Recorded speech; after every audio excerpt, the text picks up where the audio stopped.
The success of the Black Consciousness movement was captured most poignantly by the Soweto uprising.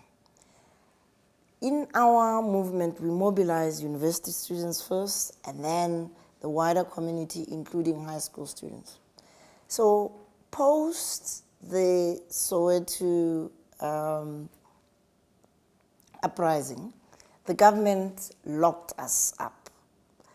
Anybody who was seen to be active was regarded as having instigated this. Now, we didn't instigate the Soweto uprising.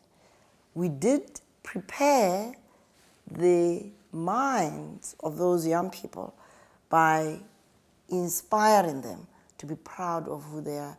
So their rejection of what they call gutter education was an assertion of Black pride and an insistence that they deserve the best.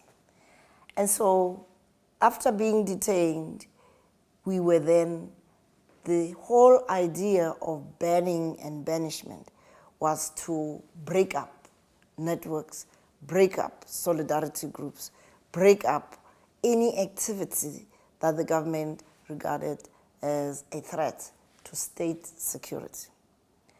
And so after we were detained for 4.5 months, we were released, and then people were banished to different parts of the country. I was banished to the northern part of Limpopo, not where I grew up, not where my father's homestead is, but on the eastern side of it, in a place called Tzaneen, and I had never been to the place. So banishment is actually beyond banning. People were banned and restricted to their homes. But when they banish you, they take you to a far-off place, and the idea being to isolate you, to neutralize whatever activities we're involved in. In my case, because I was running very active community projects in the Eastern Cape, was to take me as far from the Eastern Cape as they could, but also as far from Steve Biko and the community that we had set up as they could. Banning orders were meant to kill you politically. So you are no longer able to associate with people. You can only have one person at a time, except your own family. You are not to be quoted. You are not to address any rallies. You are not to move outside your restricted area.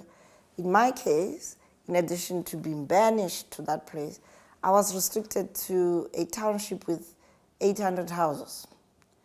Each time I needed to go to church, as an Anglican, the nearest church was in Tzaneen town, I had to get permission from the magistrate. So if I forget to get permission on a Friday, I can't go to church on Sunday. I had to get permission to go and buy groceries, which the shopping centers were in town. Everything was about permission. And that is to break your spirit. And for many people, it was devastating. I was fortunate as a medical doctor, and I dared them. At first, they had restricted me to a large area of the Tzaneen district.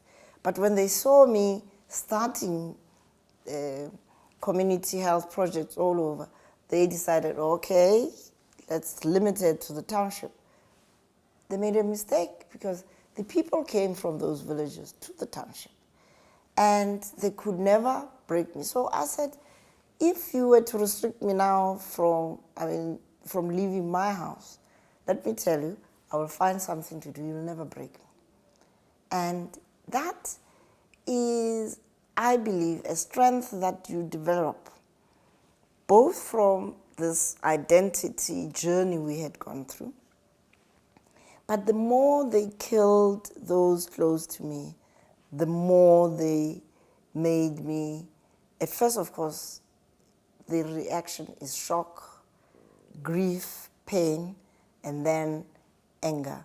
And the only way I could deal with anger was to translate it into energy.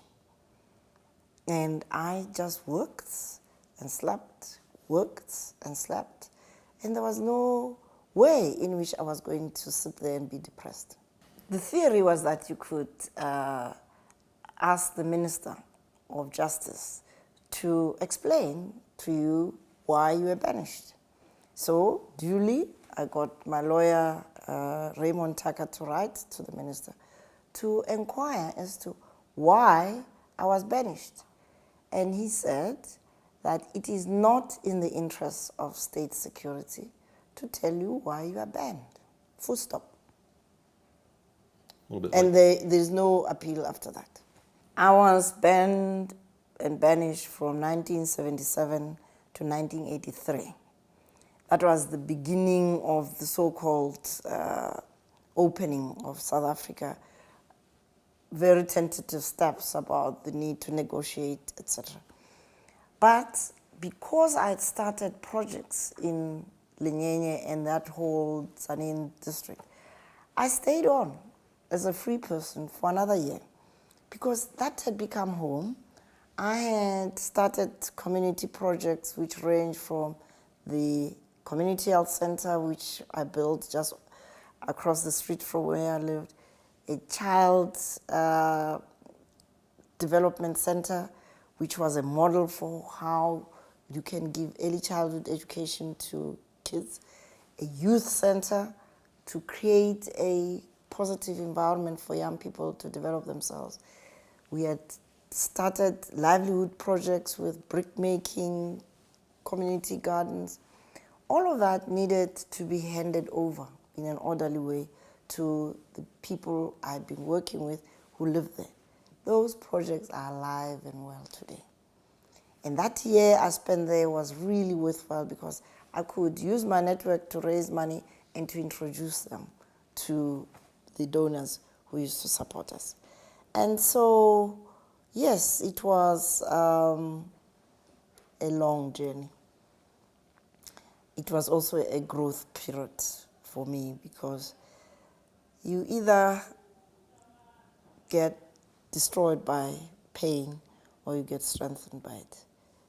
In my case, I think I was strengthened by it.